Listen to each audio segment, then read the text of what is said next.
Let's go to work. As barbers, we cut hair and fade all day.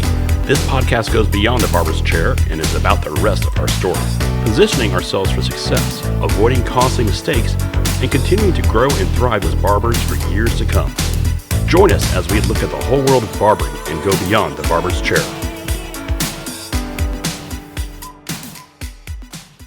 The powers that be up in Washington keep changing tax laws, and looks like one of the latest targets has been CashApp, which a lot of us barbers use, or Zelle, or Venmo, or any of these other third-party applications. Remona Baptiste is a CPA here in the state of Georgia who specializes in tax preparation and planning, and she's helped several barbers get and keep their taxes straight. In this section of the interview, she breaks down how CashApp actually fits into the picture and how to make it work for the barbers. I'm going to go straight to the interview and let Ramona break it down. So that makes sense with the guys who have the business bank accounts. Now, what about the barbers who bank via CashApp and Cash, or I guess you got Zelle, you got PayPal.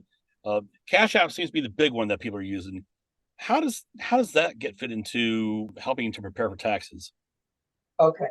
So Cash App, of course, again, all income related to your business is reportable legally on your tax. So if you're making income through Cash App, you should be flowing that through your business. Now, if you're using QuickBooks and you can't connect it through QuickBooks, what you can do is what we call journal entry, or an accountant can do journal entry to enter that data. Or, and most of us with Cash App, if you receive payments through Cash App, you're going to cash that money out in the account that you have linked to. So I would suggest linking it to your business account if that's a business activity, and you can always cash it out, and that would make, show the visibility for it. But also this year, for the first time, Cash App, PayPal, Venmo, all of those third-party networks, they will be issuing a 1099-K for anybody who receives funds through there for services in excess of $600.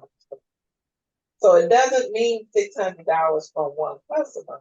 It means $600 in total from Cash App, or $600 in total from Venmo, or whatever third party.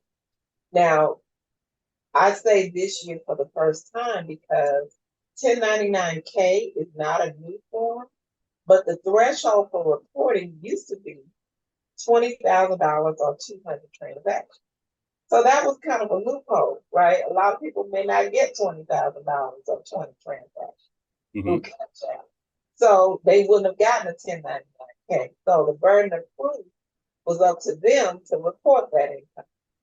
Well, starting this year, the IRS is supposed to require Cash App, PayPal, and all of those third parties to issue a 1099-K to anyone who receives over that threshold of $600. And what that means is a 1099-K, you'll get a copy, but a copy is automatically reported to the IRS. And the IRS has what they call a matching, where when you submit a tax return, if that 1099-K is not entered on that tax return, you're going to get a letter back saying you have unreported income, meaning there's income that's been reported to the IRS through another source, meaning PayPal, Cash App, whatever, but you didn't include it on the return. So you need to adjust. Okay. You need to adjust and include that income. And usually they're going to include it for you. So you may as well, if you have funds that you're receiving through a method like that, you may as well report it, because the IRS will be able to tell. Now, that law was scheduled to change in 2022, but in December of 2022, it was changed, and they pulled it back. So far this year, 2023, no change has been announced.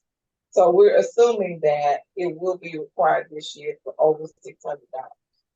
So that could potentially be problematic, because many of us receive funds through Cash App or those third parties that are not business related, right?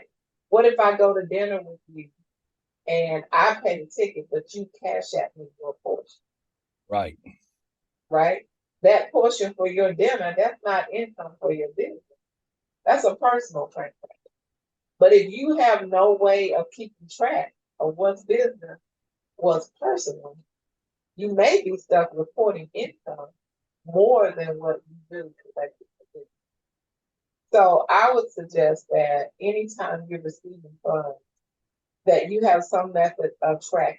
For example, I have a client who's a barber, and he still uses the old school calendar. Now he uses the calendar on his phone as well, but he has a hard calendar.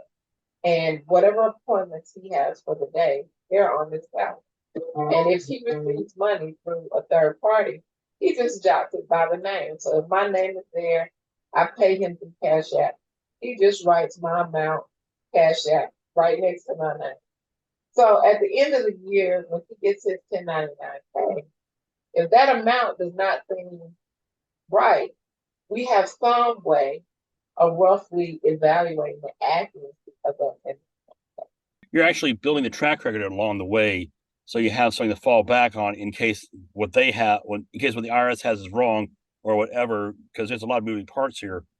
You've got an active record that shows what you're doing on a day-to-day basis, and which you're able to refer to and say, "Hey, here's what's going on, and here's not what's going on." Correct. Okay, this one might actually be a question I need to speak to someone in the banking industry about, but so one of my favorite things about the barbering industry is it is the ultimate second chance industry for a lot of folks. I refer to it as a way where an F student can make an A plus income. It's also one of the few professions where, say, like a convicted felon could actually have turned his life around and be able to get into a good industry and be able to make a living and be able to make a respectable living. Correct. I don't know how easy it is for a lot of folks to get business bank accounts. So for folks who aren't able to get them, what's a way for them to be able to handle it, or is that just good old fashioned record keeping? Well, no, I would say that is one of the reasons why initially some of those third party networks were created, because those networks are banks as well. You know, if you're familiar with Cash App or PayPal, you can also request. So when you set up your account, you can set it up as either personal or business. And you can also request a debit card associated with that account. Mm-hmm. And that debit card you could use just like any debit card that you have from the bank. So if you had bills you needed to pay, you can pay using that debit card.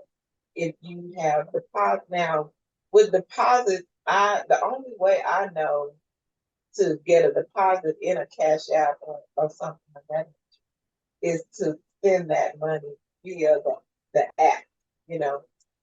So I'm not sure how you get deposits in there other than from customer activity, right? But you can use Cash App for expenses that you may need to pay out if you have a debit card that allows you to be able to do that. Is it really designed or ideal for that? Not ideal in a lot of cases.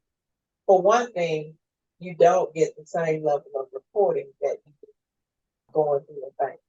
But these days, there are quite a few banks out there that are non-traditional, that may have some eligibility requirements that are not as restricted as a typical traditional one. A lot of online only banks where you can make deposits, you can withdraw, you can transfer and everything. The same things that you do through your normal bank, you can do through those online banks. And even credit unions quite often are not as restricted as banks.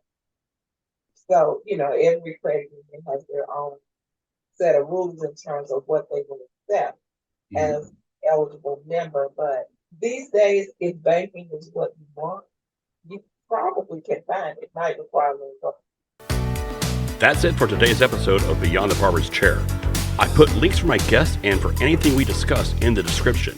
I hope you got something great and that it helps you as a barber and in life. If you like the podcast, I hope that you will tell a friend about it and subscribe so that you don't miss any upcoming shows. I'll see you next time as we go beyond the barber's chair.